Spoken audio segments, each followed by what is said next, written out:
Okay, we are live. We are live. If you guys are here with me, Tuesday Talks Live. Boy, I am just pumped about this. I don't know.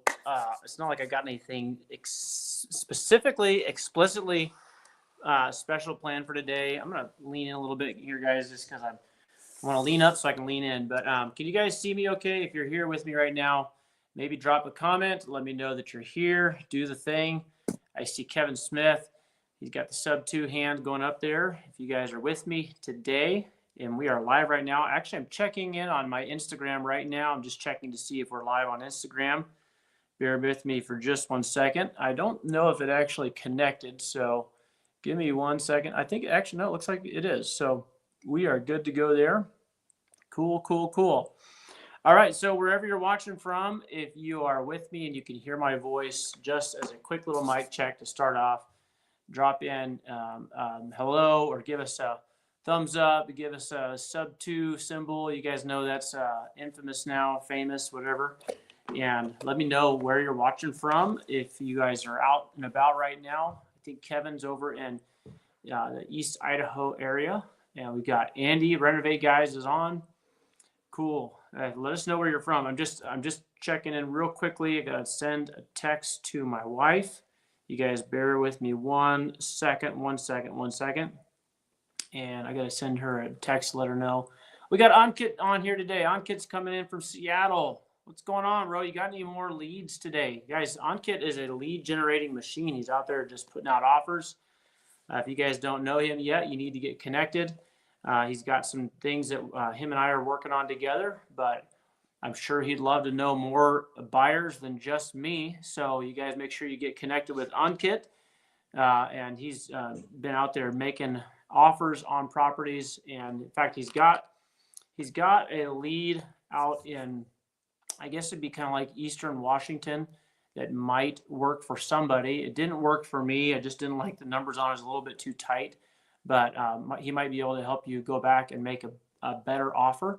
Get it locked up at a lower price. So you guys connect with him. And real quick, last thing real quickly. See who else is on here now with this. We got a couple of people. Sorry, guys.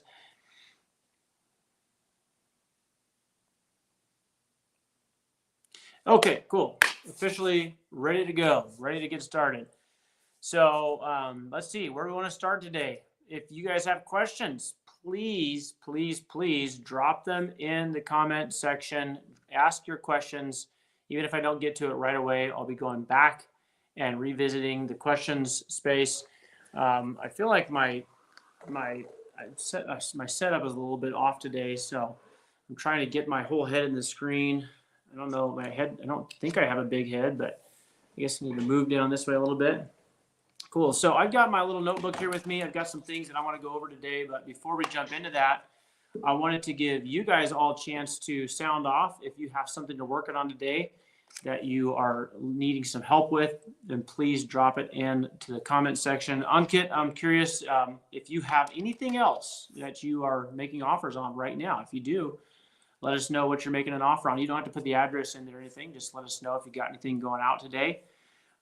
Kevin is over here in Eastern Idaho. He's over here on the Idaho side with me. I would be considered in Southern Idaho, but Kevin's over in what we sometimes call Eastern Idaho, Southeast Idaho, and he's working on some really cool stuff. I know that Andy's probably out there working on tearing out a bathroom. So if you guys are in the Portland area, Vancouver, make sure you hit up Andy if you guys need a bathroom renovation. He can get in and knock them out really quickly. He does tile showers, all kinds of cool stuff over there. Man, I got so much stuff that I'm working on right now that it's hard to actually pick one thing and bring it to you guys to let you know specifically what it is we're working on. So I mean, what I'm working on. So I'm kind of like, if you guys have something that you want to ask about, it would be great if you could go ahead and ask. But I would definitely say that I have so many things going on. It's really hard to say. Let's see. Andy says Portland's in the process of removing fees for builders to boost housing. Well.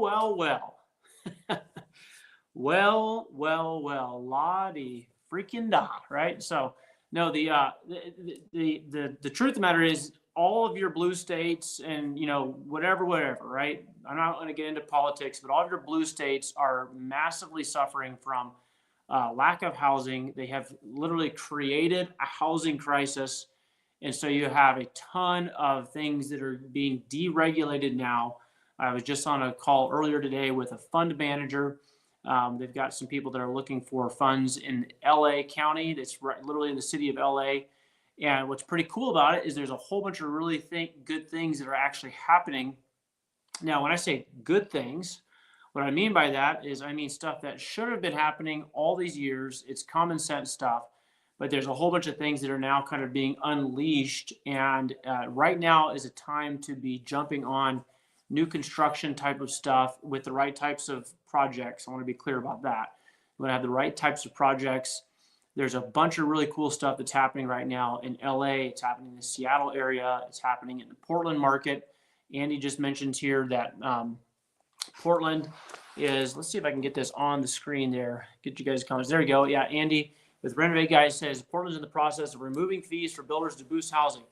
Now, why do you think that they have to do this and change this? It's because for years they have created such a difficult process for new construction builders to actually get in, even if you own the property yourself. Even if you are the owner of the property legally and you have no debt on the property, you pay your property taxes. The city of Portland, it's been so hard to get building permits. There's been so many hoops that have to be jumped through, such a high fee. I think the last time I looked into actually building in the city of Portland was about 2 years ago. It was the last time I took an actual, strong look at a property that I was thinking about buying. And inside the city limits for, let's just say, a vacant piece of dirt, inside city limits that you want to go build just a typical, 4-bedroom, 2.5 bath house in the city of Portland on a lot that's zoned for that. I think my cost, before I ever turned over a shovel full of dirt and started and put in my foundation, before I ever did any of that, my cost as a contractor was going to be just shy of $100,000. I think it was around $85,000 all in total. That was all with all the different fees that were going to happen, and environmental studies and neighborhood, things, and we have to make sure that we have the arbor. If you disrupt any trees, what's the plan for planting new trees? All the different stuff.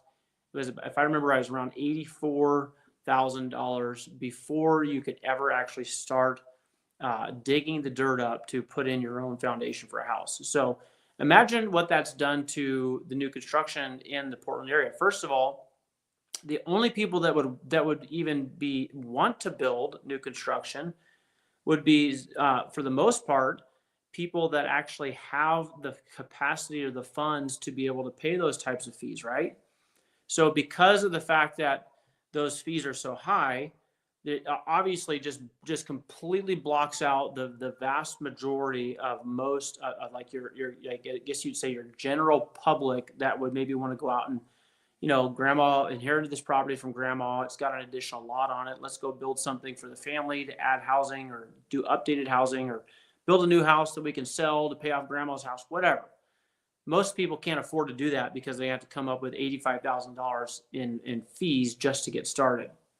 Now, if somebody's on here right now watching this and for a fact that you could do it for cheaper in the city of Portland, then feel free to chime in. I'd love to be proven wrong on this, but I think that the last time I checked, it was around $85,000, and that was just for a simple, new construction build. Of course, you can only go up, right? You can't really go out a lot. So what has happened is a lot of investors, developers will buy up 3 or 4 houses and they'll demo a couple of houses. Of course, then you have to jump through all the hoops and the hurdles of everybody saying, oh my gosh, these big developers and blah, blah, blah. And so, people are screaming about it. It takes 1.5 years even to get through the process. Then you can pay the fees. Then you can actually get started on your plan. So what's happened is the only thing that you see new construction wise is pretty much high rise, right? Because you got to go up, you got to go and you have to build as many units as possible on that one piece of dirt to make up for the fact that you're going to be paying all those fees per unit. So I love the fact, Andy, I'd love to, if you could post in the comments, Andy, if you could post in the comments maybe a link to that. I haven't heard that yet, but I love it. I did hear some things about LA right now. Kevin Smith says in the Columbia Gorge where I grew up, it was 25,000 in permits clear back in 1998. That's, yeah, exactly. So Oregon, Washington, especially anything around Seattle, Portland, LA, Sacramento, San Francisco, the big cities, these areas have traditionally always been extremely expensive areas to be building new construction in. So yeah, that's good. If there's some things that are scaling back, that's good. It looks like Francisco is on here. He's also a construction guy in the Portland area. He's put his phone number out here if you guys are looking for anybody. If you need painting, flooring, again, remodel stuff, kitchens.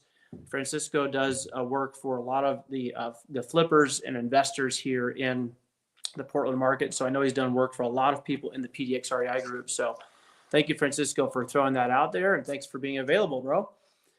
Okay, anybody else have any comments, questions, conversation starters? I have stuff, like I said, that I am wanting to talk about. I'm just trying to pick one thing and actually, say, okay, we're gonna talk about this. So there's so many different things that are going on right now. I'm gonna do this. And I'm actually talking right now to someone about a space because I want to talk for a few minutes today about the meetup for the month of May, PDX REI Group meetup. And I am just, let's see here. Okay, so I had to address that because she was waiting on me. That's my contact for getting the meetup space that I use every single month. So a couple things about that. And you guys feel free to spread the word about this. I'm wanting to put the message out. We're going to post it here shortly in the PDX REI group, but just start putting the word out that this month, the month of May, that's this month, the month of May, our normal PDX REI group meetup is going to be on a different day. We're doing a different format. And we're doing something really, really special. I'm working with Robert Harden. Obviously, Robert Harden is another one of my fellow Owners Club members. He's in the Portland area. So Robert Harden and I are working on converging our two meetups. Robert normally does one on the last or second to the last Saturday of every month, his own meetup. A lot of sub 2 people, that kind of thing. So what we're going to do is we're going to take the PDX REI group meetup. We're going to, worlds are going to collide, right? We're going to converge, not collide. We're going to converge with Robert Harden's group. And we are actually going to do, this is going to be so cool. We're going to be calling it the Flipping May meetup. Okay. So the thing is you need to understand the Flipping May meetup is going to be a combination of Robert Harden's meetup on Saturday and the normal PDX REI group meetup. We're going to do our meetup on Saturday. That's going to be Saturday, May 24th, and I'm putting it out there right now. We just kind of finalized some of the details this morning. I was just waiting on the text back about the space. We're going to have 3 separate flips that we visit on Saturday, May 24th. We're going to have a vendor at each one of these flip locations, probably at least 2 vendors. So we're going to try to have a hard money lender on each one of these flips. We're going to have one at 10 a.m.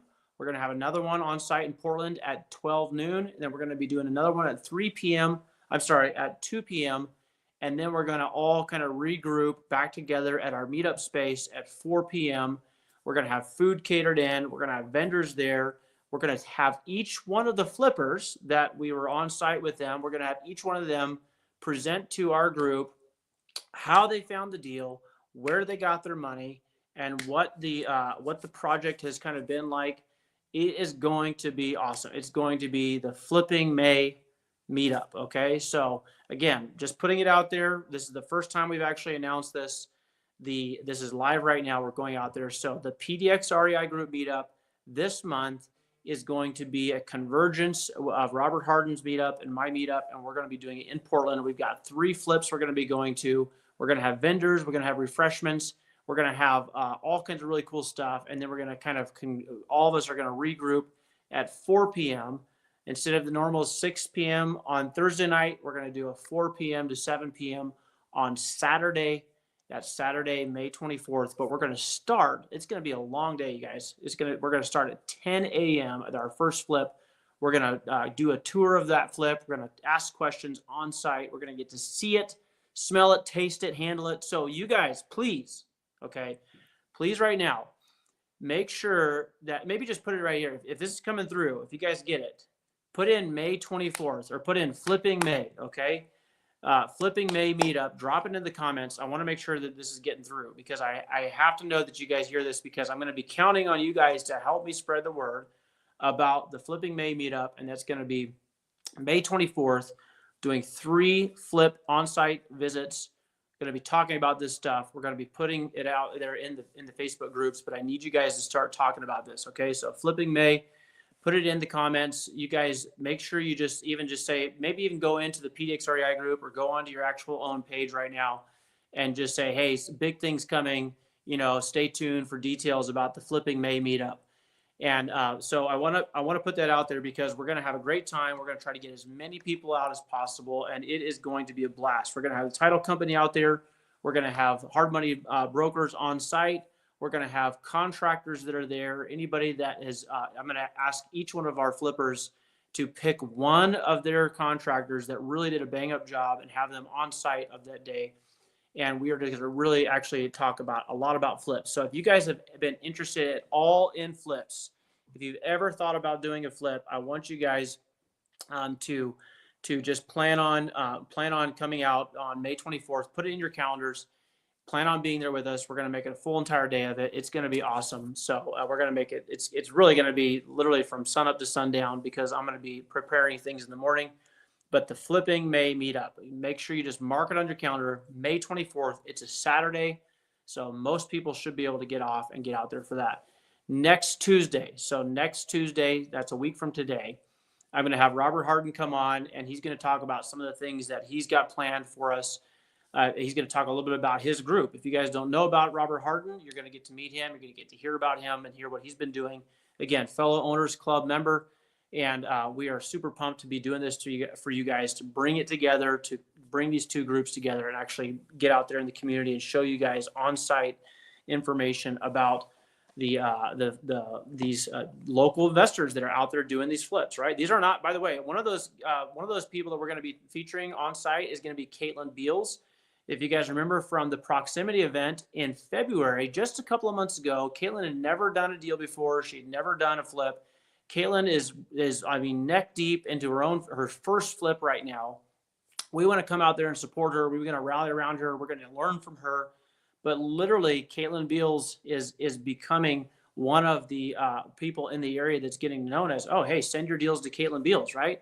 That's what she should be doing. She should have a tagline, send your deals to Caitlin Beals, because she is literally trying to retire her husband. She is going through the gauntlet right now. I've been watching some of her posts. She is posting stuff. She's keeping it real. She's on there the other day. She's looking super tired. It's a ton of work.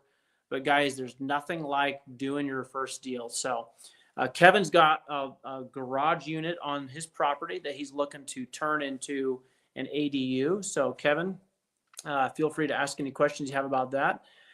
And it's going to be so cool. So, yeah, absolutely right. Teskheim says, way to go. Love it, Caitlin Beals. So, guys, this is real. Like, this isn't like some highly, professional, super pro, experienced full-time investor. This is Caitlin Beals from the Proximity Meetup event, and she's out there doing the deals. So, guys, please, if you're in the Portland area, just go through right now and just block off the entire day.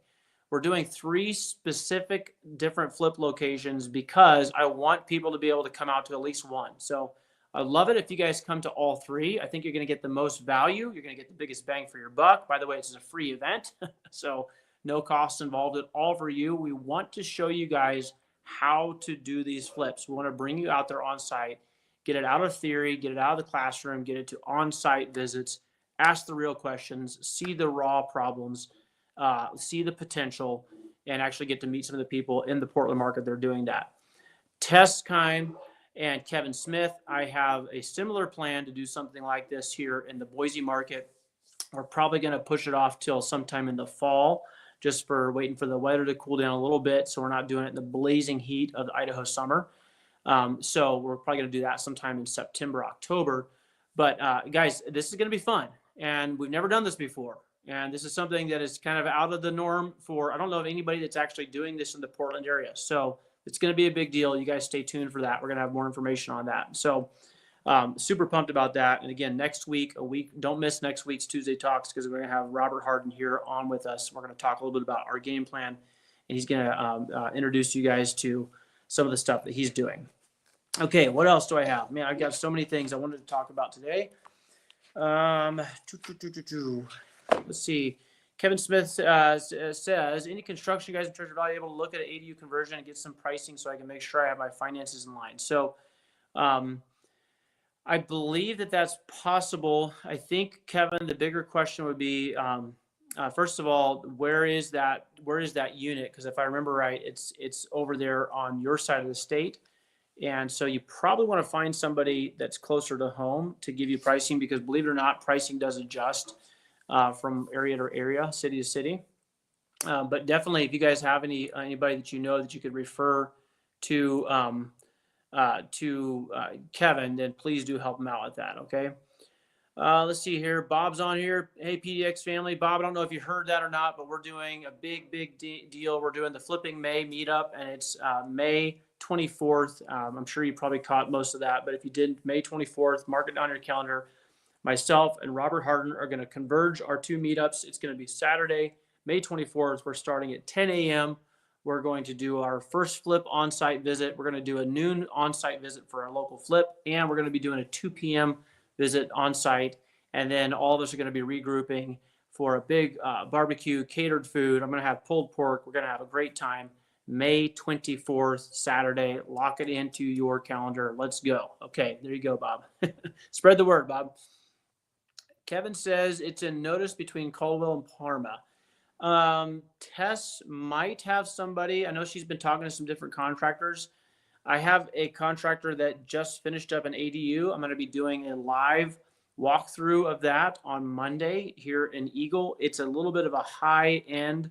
Actually, it's quite a bit of a high end product, so may not be the best number for you to look at, Kevin. But I will ask this guy if he knows anybody that's doing it for cheaper, and see if we can get you hooked up with somebody. Kevin, I would also recommend, if you haven't done it already, to jump into some of the different real estate investment groups and in the Treasure Valley and ask that same question. So I think that'd be a good question. Bob was listening, 10 a.m., 24th. Got it. Plan on all day with us, Bob, if you're starting at 10. Okay. The other thing I wanted to talk to you guys about today, and let's see real quick. Tess says, okay, there you go. Perfect. You guys, aren't you glad you jumped on today? Kevin, check out Tess Kime, DM her. She's got somebody she can put you in contact with. Perfect. Thank you, Tess. Again, that's for an ADU here in the Treasure Valley. I wanted to talk about one of the things that I've been working on lately, which is I've been working on, okay, let me back up a little bit. There is a progression that you guys should just kind of understand is going to happen if you stick with this business for very long. First of all, I know some of you guys are literally looking for your first deal. If you're still looking for your first deal, drop first deal in the comments. Let me see first deal. If you guys are looking, if anybody's in here looking for a first deal, you guys drop that in there, post first deal. I want to try to know who it is that I'm talking to today. So if you guys are looking for your first deal, make a comment first deal in your comments or in the comment section. Okay. I got Tess. I know a couple of other people are. So here's the thing is when you're looking for your first deal, sometimes it's hard. Hey, Tyler, what's up, brother? Good to see you here, man. Tyler might have his first deal under contract. He might be having a buyer for that property in Albany. Tyler, did you get that one in Albany sold? Do you have a contract signed on the back end for that one? Let me know if you don't, because I might have another guy be interested in that one. So, but here's the thing: when you're looking for your first deal, it almost feels like, well, it feels like a lot of things. First of all, it typically feels like super high pressure because you've probably spent money of some, whether it's a couple $100 or whether it's a couple thousand or even sometimes tens of thousands of dollars to get into your first deal. And some of you guys have bought courses and you've actually learned a whole bunch of stuff. But you have this pressure of, I got to get out there and do this first deal to show the proof of concept. Okay. Which, by the way, I totally, totally get that. Okay. I totally understand that. Tyler said I'm supposed to get an answer within the next hour or so. Perfect, bro. Well, I'm rooting for you, man. And if you, like I said, if you don't get a solid buyer on that one, let me know. I might have somebody else for you. But here's the thing. After your first deal, and I'm not even going to, so those of you that are still working on your first deal, maybe this won't even apply to you. But after your first deal, you realize, okay, this actually works. Okay, I can actually do this. You know, I literally started and I just finished and I did a deal and I now have money in the pocket to prove it. Not only to everybody else who's been like, what are you doing? I can't believe real estate. Wow, how's that going for you? Isn't it a bad time to be in real estate? All that stuff, right?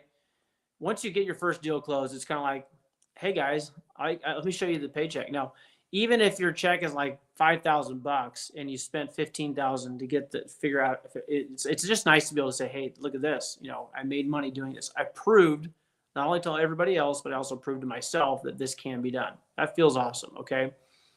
But what's going to happen is if you stick with it, and I'm just going to say right now, most people don't.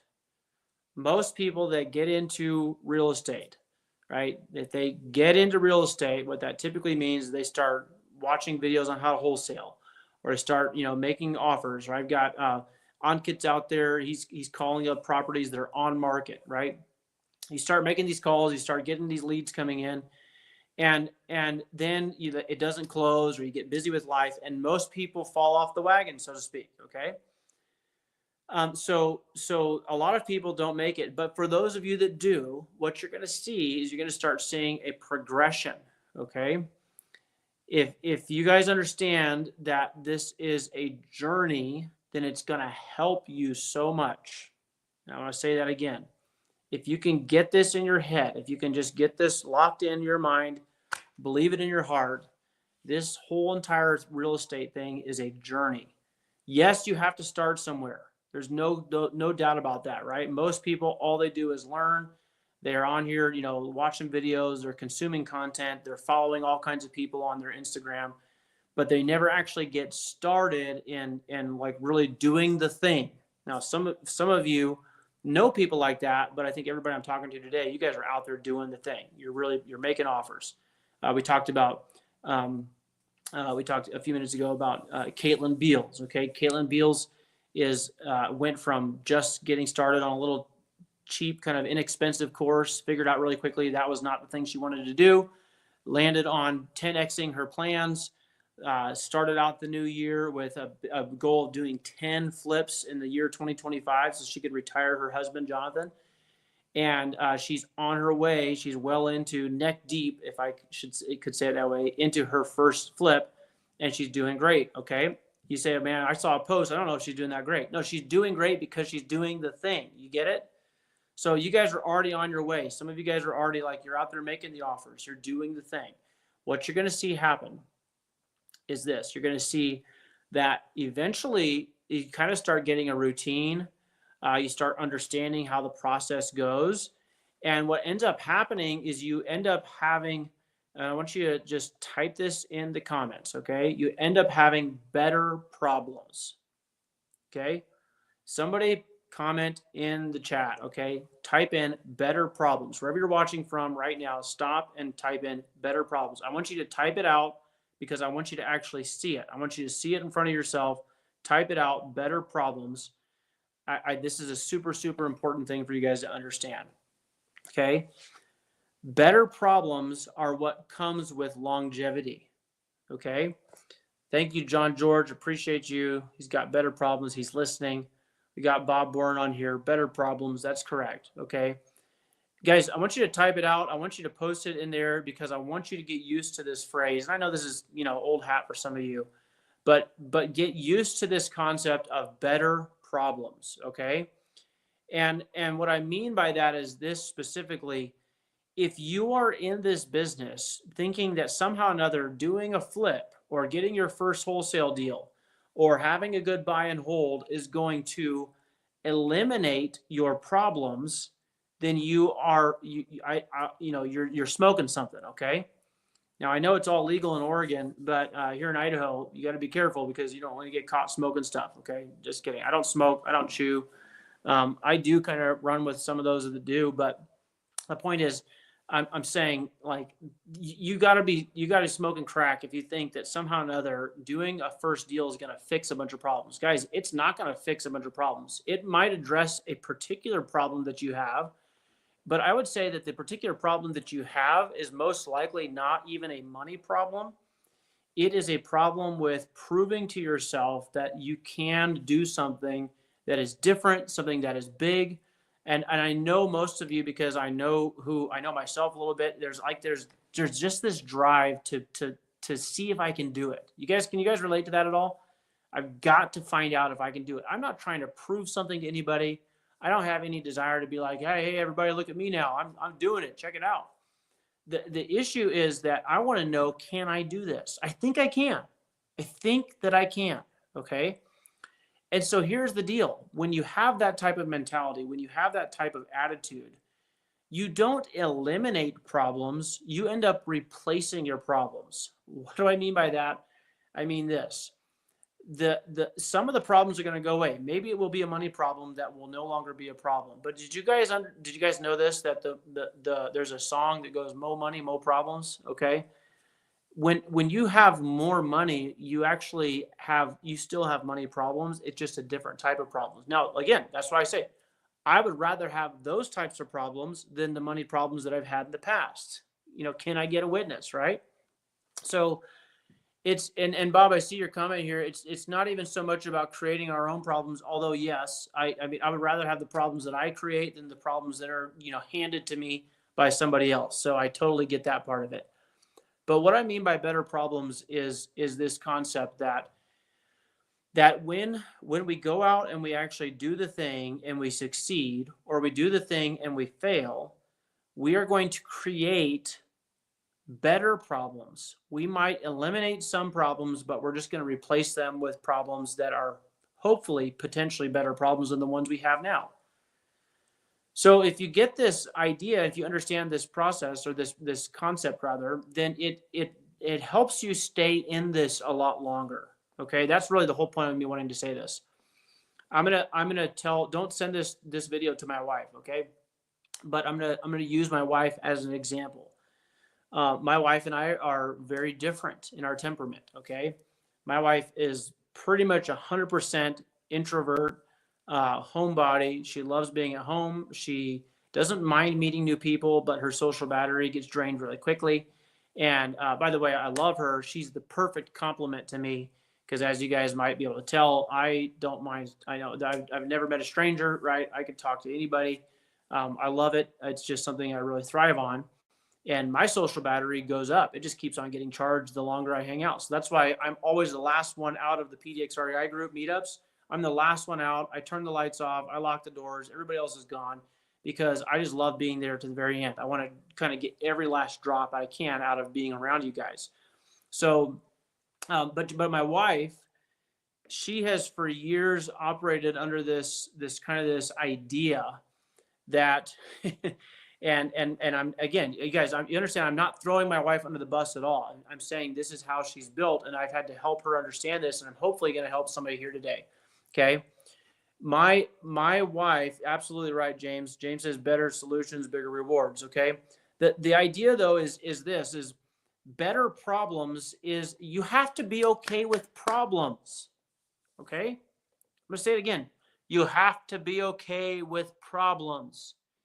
You cannot operate under this concept or this false impression, like my dear wife has for years, that well, as soon as we get this project done, as soon as this flip is over, as soon as you get that next deal, then it's going to eliminate the stress of life, or it's going to make somehow or another going to make our life is going to be different. Okay. Now you understand that we're all working toward having a better life, right? You've got this thing that you're working toward. Obviously, maybe you have goals financially, goals for more time with your family. All those things are perfectly fine. You got to have your why. Okay. But what I'm trying to tell you guys is this today. Hopefully this will sink in. I know I could do a better job of it, but I'm just trying to get this concept across. Stop trying to eliminate problems, okay? And start looking for ways to have better problems. What that might mean for some of you is you need to stop doing the thing that you've been doing all this time, which is just recycling the same set of crap problems just over and over and over again. You have this cycle. This is what you do. And it's like, yeah, you might even be getting by. You might be doing okay. Maybe you're even doing well. Like you're financially, you're set, you're doing all right, but you're just recycling the same old problems over and over and over again. Okay. And maybe your expectation is like, well, one of these days I'm going to have a big payoff or it's all going to make sense. And then it'll be smooth sailing from there. Not reality. That's not reality. Okay. You need to get used to the idea of problems are always going to be there. It's just what kind of problems are you trying to solve? Okay. What kind of problems are you okay with solving in your life? What kind of problems are you okay with solving in your business? This is kind of a heavy one. This is where it gets personal. What kind of problems are you okay with tackling internally? So what I mean by that is there's going to be a new set of problems that comes with every level of growth. The expression is sometimes people say it like this: new levels, new what? Devils, right? And the implication is here is that when you are growing, you're going to grow out of one phase and into another phase of new type of problems, hopefully potentially better problems. Here's an example. Would you rather have the problem of being in debt with credit cards and unable to keep up with the payments? That's a money problem, right? Would you rather be it would have that kind of problem, money problem, or would you rather have the problem of I netted $1 million this year and now I've got to figure out the solution to the problem of how to keep as much of that as possible. How do I eliminate the need to write the Internal Revenue Service a big check this year? You say, that sounds like a problem. Who wants to deal with that? Well, I would much rather deal with that type of money problem than with the money problems that I've had in the past, and even some of the money problems that I have right now. In other words, we're all at different places, right? So please get used to these two words, better problems. We're not trying to eliminate problems. We don't even have that. We're not operating under this false assumption that somehow our problems are going to go away. And the reason why I say this will actually translate into longevity in this business is because of this.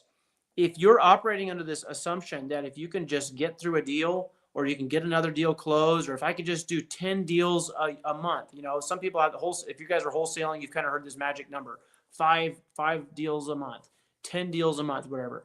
That's totally possible. But just remember, if you're going to be doing 10 deals a month, this is just, a statistic, and maybe there's exceptions to this. But I know some of the best wholesalers in the business. Josiah Grimes, okay? We've got obviously Jamil Damji. We've got Pace Morby. We've got Jerry Norton. I know some of these guys personally, and I can tell you guys right now that if you're going to be closing 10 transactions a month, if you're a wholesaler, for instance, and let's just say the average wholesale deal, you're actually netting maybe 8 to 10,000. Let's just use round numbers of 10,000. Well, that's $100,000 a month that you're netting, right? That's $1.2 million a year. That's some good money, right? Would you agree? At $1.2 million a year in net in profit is pretty good money, right? But here's the thing. You need to understand that the problems that you have today that you wish would just go away, if I could just do 10 deals a month, man, that'd be so cool.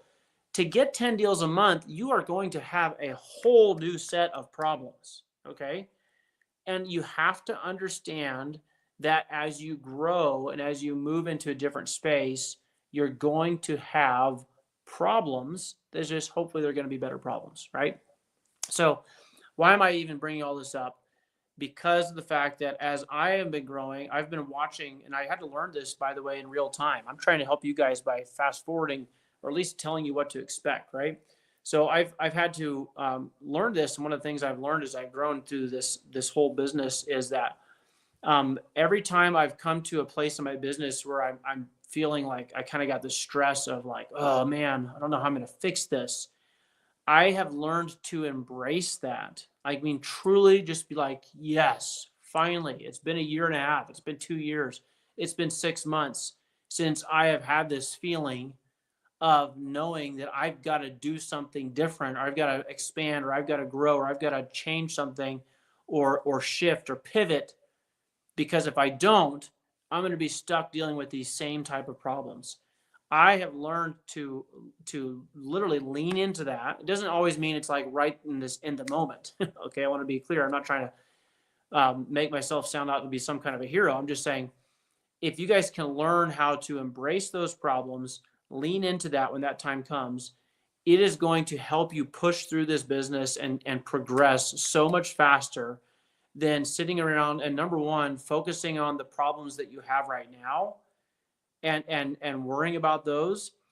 Some of you, like I said, you're only focused. The only thing you can think of right now is making money from your first deal so that you can pay back what you've spent on investing or on marketing or anything like that, right? So I get it, and I totally understand. But what I'm telling you is this: is there's always going to be some level of investment or some level of commitment that you guys are making that is literally going to be like it's usually going to be financial, it's going to be time, it's going to be educating yourself, where you're going to have to say, you know what, I'm going to have to just lean into this and do it. And as you do that, as you face those things, you're going to learn that there's better problems out there. I would rather be working on better problems. And so for me, like I said, I'm working on literally setting up, and this is something I'm learning right now in real time. I'm working on setting up a fund, a single asset fund. So for every one of my deals, and for some of you that I'm working with, I can bring fund financing to those deals specifically. And those funds are coming in from outside sources that we pool those funds together to go out and buy the deals instead of, you say, why in the world would you do that? Because what I'm realizing is that the problem with working with hard money lenders and even private money lenders is this, okay? It's a one and done typical type of a deal. It's a transactional type of a thing. And you have to start from scratch and start all over again every single time you find a deal. Which, by the way, if you have a great private money lender, if you've got a great hard money lender, that's great. But the thing is it also doesn't allow you to expand. You can't grow. And so I'm looking at my problems right now. I'm saying, how could I push past these problems? And the next tangible, actionable step for me personally in my business, and I'm not saying this is where you guys need to be, I'm just saying it's a real life example where I'm at right now, is I need to work on setting up a fund. And I've kind of learned through, I don't want to do a syndication. I don't want to do LLC contracts where you have different partners, because technically there's all kinds of rules that come along with that, and you have to be careful about soliciting for funds. I've done it myself before. I just saw somebody do it this morning, saying, hey, I got this deal. You know, if anybody wants to come in here and basically invest in this, you know, DM me. And I've learned that it's like, man, you can get in a lot of trouble doing stuff like that. Okay. So not that getting in trouble has ever been a real problem for me, because I'm usually risk it for the biscuit type of a guy. But you don't want to be doing something that you consciously know is just not the best way to do it. So as I'm looking into it, as I'm learning, as I'm leaning into my problems right now, I'm in the process right now of learning how to set up a single asset fund, and then to take those investors and roll them over into the next deal and bring in new investors. And some of you guys have watched Pace Morby's doing this right now. He's got a fund set up. I'm watching where my mentors are going, and I'm going, okay, well, if that's where they're going and it's solving their problems, then that's probably, I'm just not too far behind them. Not at all that I'm in the same scale, but I'm in the same journey. And so I'm going, okay, well, if that's the next step for them, then I'm going to look into that. And I'm going, wow, this is a whole new world that I don't know anything about. And frankly, it's not something that I'm like super interested in. I'm not super passionate about it. In fact, it represents a whole new set of problems, right? Is what I'm trying to say. But because of my mentality, because I have shifted my mindset, I am now understanding that, hey, this might be a problem, but it's a better problem than the problem I've got right now. Amen. Does that make sense?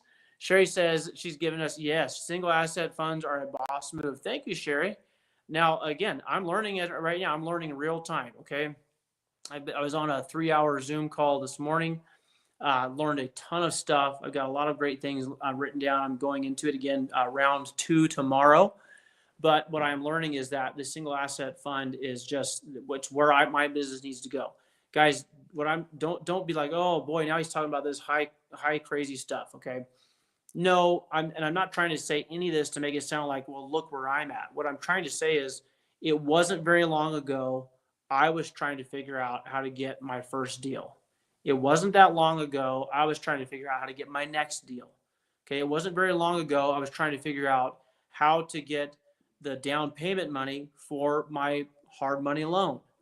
It wasn't very long ago that I was trying to figure out how to split this property up whenever I knew there was potential. I just didn't know how to do it. It wasn't very long ago that I was trying to figure out how to start a meetup. It wasn't that long ago, guys, that I was trying to figure out how to bring in other investors and do deals together. It wasn't that long ago that I was trying to figure out how to create a funnel so that I could bring people into a single place where we could all kind of learn together, grow together. There's so many things that I have learned in this journey, and every one of those things has, for the most part, initially presented itself as a problem. It's just a problem. So if you're in this business, and probably this is true for any business, and the thing is, it's probably actually true in life and personal things as well. Some of you have younger children. Some of you have this idea, if you're really trying to be a good parent, you have this idea that you're going to, as soon as the kids can get out of these terrible twos, life is going to be perfect again. No, then they're going to get into the, whatever it is. Like, I don't know. I don't remember all the things. I just remember it was the terrible twos, right? And it was like, you almost dreaded it. And then after you got out of that, it's like, whew. And then you're like, wait a second, there's a whole new set of problems. It's like raising kids. It's like growing in your business. It's like getting advanced in your company. If you're working still, what do you call it? What's the W-9? W-2 rather. Guys, there's never going to be a time in your life, if you're progressing at all, where you're not going to be dealing with problems, okay? The question is, what kind of problems are you looking for, right? The terrific 20s. Well, those are the problems I'm dealing with right now, Sherry. So it wasn't that long ago I was dealing with the terrible twos, my wife and I, and now we're dealing with the terrific 20s, which it is pretty terrific. It's pretty cool. I've taken my boys, my 2 sons, down with me next week. About a week from this Friday, we'll be going down to Utah to go to an event together. I'm taking my sons down there, just the 3 of us, just going to hang out, and it's pretty cool because. Number one, my kids can drive now, and they're comfortable. I'm comfortable with them driving, and I can work while they're driving. But we can, I can talk to my son like he's an adult, because he is. And so those are. Now, here's the thing: is I'm watching where they're at. I'm seeing where they're at in life and their maturity level and different things. I'm like, man, I really wish that they would, not do this but do that. And I think, well, how in the world did I ever learn without having gone through it? So. Better problems, guys. That's what I want to talk about today. So I appreciate you all. Thanks for being here today. We're coming up here on 50 minutes. Don't forget, if you're in the Portland area, mark it on your calendar right now. It is going to be May 24th. We're going to do 3 separate flips, on-site location visits. We're going to culminate the entire day with a big meetup at the end of the day, 4 p.m. in the afternoon. We're going to have barbecue. We're going to have a bunch of people. We're going to have vendors there. We're going to have some different speakers. Robert Harden and I are going to be converging our 2 groups, and we're going to have the Flipping May meetup. It's going to be May 24th. It's a Saturday, and it's going to start in the morning and run all day long. So you guys put it on your calendar. Please, please, please give us some love in the comments. Give us some thumbs up. Give us some hearts. And you guys let me know if this is something that helped you. And then put it on your calendar. Like I said, next week I'll have Robert Harden come in. We're going to talk more in detail about what we're doing for the PDX and the Sub 2 meetup convergence, the Flipping May meetup. So God bless you guys. We'll talk to you soon. Enjoy the rest of your day.